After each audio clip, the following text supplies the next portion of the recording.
What's up, high school credit? A whole chunk of you have not turned in your monologues, so please make sure you are completing that step from last week because you need those monologues in order to do your summative grade for this week. Um, and yeah, so let's talk about your assignment for this week. This week, by now, you should have picked out your dramatic monologue and your comedic monologue that you would like to do for a faux audition process. Okay. So, what I want you to do this week is we are going to this week, I think, focus on the dramatic, I think is what I chose first. We're going to focus on the dramatic monologue that you chose. And your goal this week is to memorize it. So, that may seem very overwhelming, but it's just one monologue. It should not be that long. It should be about a minute or two. But for those of you that still struggle with memorizing lines, I'm going to give you guys a couple tips about what you can do to help you memorize lines. And if you're one of my frequent flyer line memorizers, then you don't need to watch this video. You already know what to do. But of course, the first thing that you want to do is highlight your lines.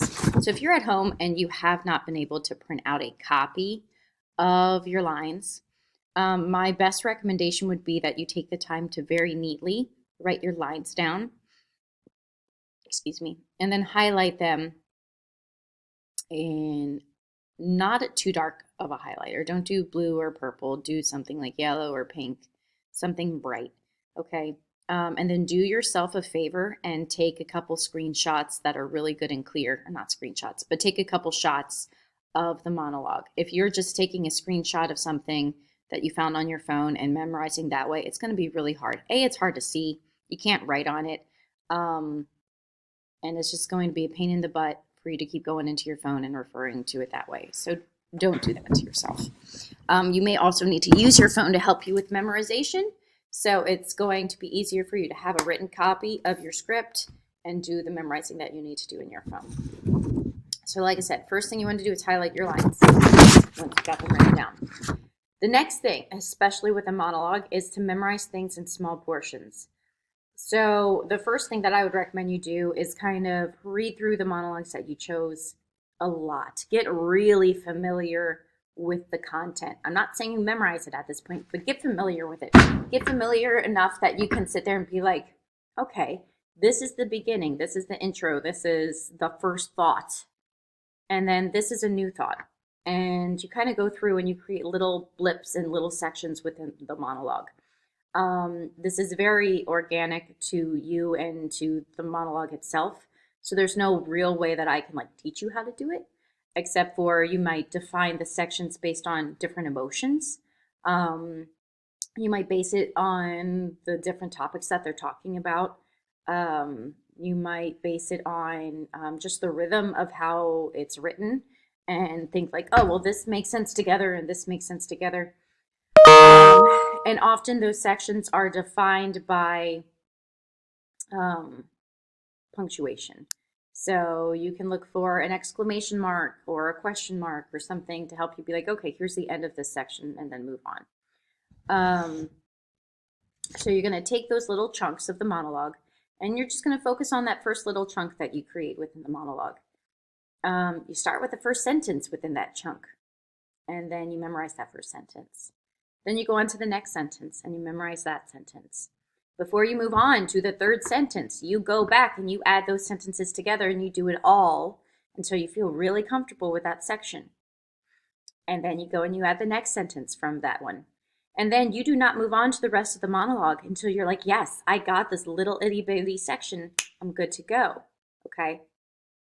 Then you go to the next section of the monologue. You do the same process over. Okay. You do not move on to more of the monologue until you're able to add both of those sections together. It's okay when you do this if you go back to that top section and because you haven't worked on it in a few minutes, your brain maybe forgot it a little bit, or you mess up a couple words, or you have a big pause as you try and remember and connect those thoughts. That's okay. But you just do it in a good pace like that. reviewing what you've already memorized. Like I said, before you move on to anything, make sure you review and attach the new stuff to what you already know. Okay, it'll help kind of build it all into your head.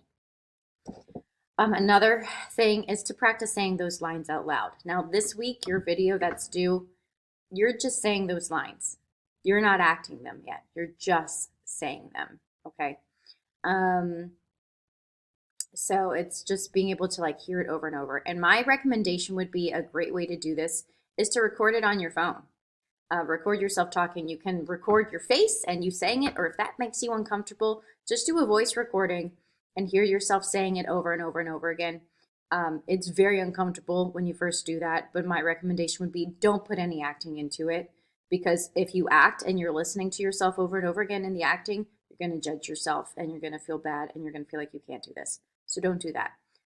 Just record yourself saying it. Just do, when you see your lines and hear them, it's like you double the number of times, like you're reading it out loud in class. Okay. Don't give it a whole lot of oomph. Don't give it the emotion. We'll build that in and we'll work your way up to being comfortable with that. Moving on. So that one. Get help. Get a friend to help you. So if you're in person in class, you're going to have a monologue buddy who's going to be the person that you kind of work with back and forth. But if you're at home, I'm sorry, you're going to have to ask friends or family to kind of help you out with this. When you get a little bit more comfortable with the monologue itself, I would recommend that you record yourself saying it. I'm just going to read this one out loud. So it says, tackle problem lines creatively. So there's always going to be a line or two that you really get stuck on.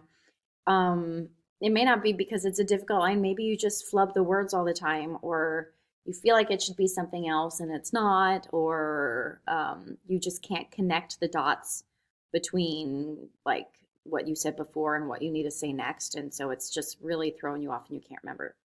So here's some suggestions of things you can do. Identify a line that gives you difficulty. It usually stands out easily, and spend extra time on it. Write out the troublesome line on an index card and tape it somewhere you'll see often.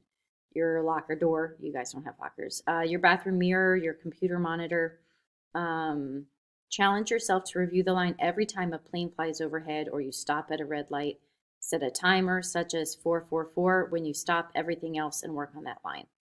So it's just kind of making that line a little bit extra special. So one of my jokes with, I think it was with Tay when he was struggling with his lines, was that every time he was on the toilet, he should sit down and instead of playing games or going on TikTok or something, he should look at his lines and do that while he was in the bathroom. So it's just finding a way to be like, anytime I'm doing this, I'm looking at this problem child line and focusing on that. Do something else while you recite. So for those of you that did Romeo and Juliet, when we threw that ball around, that's a great example of just trying to do something else and keep your mind busy while you practice those lines. So monologues are great because you don't need anyone else to give you your cues. So I really like to review my lines, like if I'm driving. I know that's not an easy thing because you guys aren't driving, you're just sitting in the car.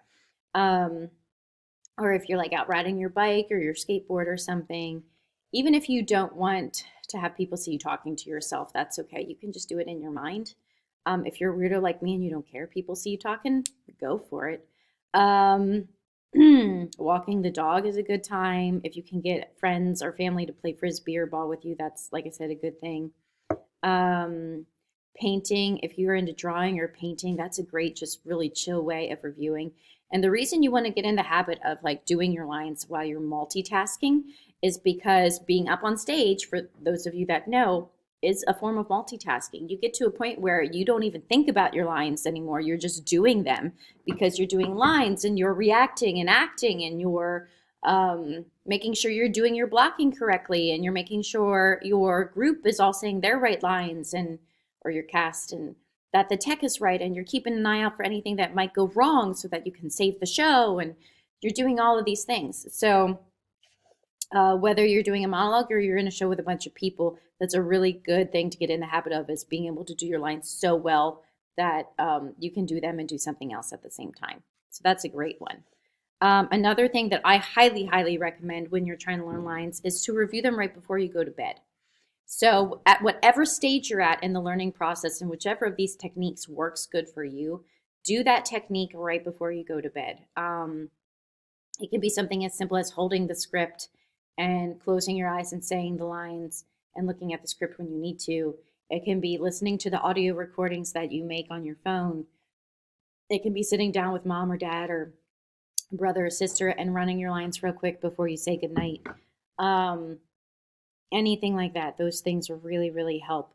But for some reason, our subconscious picks up on the things that we do before we go to bed or the things that we're thinking about and really kind of sucks them in. So, for example, like if you're ever playing video games or something and you close your eyes at night and you're trying to fall asleep and you can still see the video game on the back of your eyelids. Like it's so weird, but that's a real thing.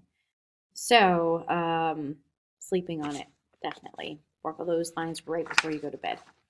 Um, and just doing repetition. Do it over and over and over and over again. Even if you're like, yeah, I got it. Don't like not think of it for 2 days. Keep practicing. Practice, practice, practice. That's all I want you guys to do this week. So again, this is not really an assignment that you can do one day this week and move on and do anything else. Just find ways to sprinkle practicing this monologue throughout your week and throughout your days. Um, and then on Friday, make sure you're recording just you saying the lines and submit it. Come Friday, if you have to have that script near you to do it, or if you don't have anyone at home that you can call line to, um, that's fine. I just need to see that you're working on memorizing and that you're taking it seriously because this is your last really big assignment for the year with me. Um, so yeah, if you have any questions, if you're on campus, I have these worksheets. Ironically, you guys are doing memorization the same time as my other classes are. So yeah, just come take a look when you are able. And if you have any questions, if you're struggling to find a monologue still, let me know and I'll try and help you out. That's it.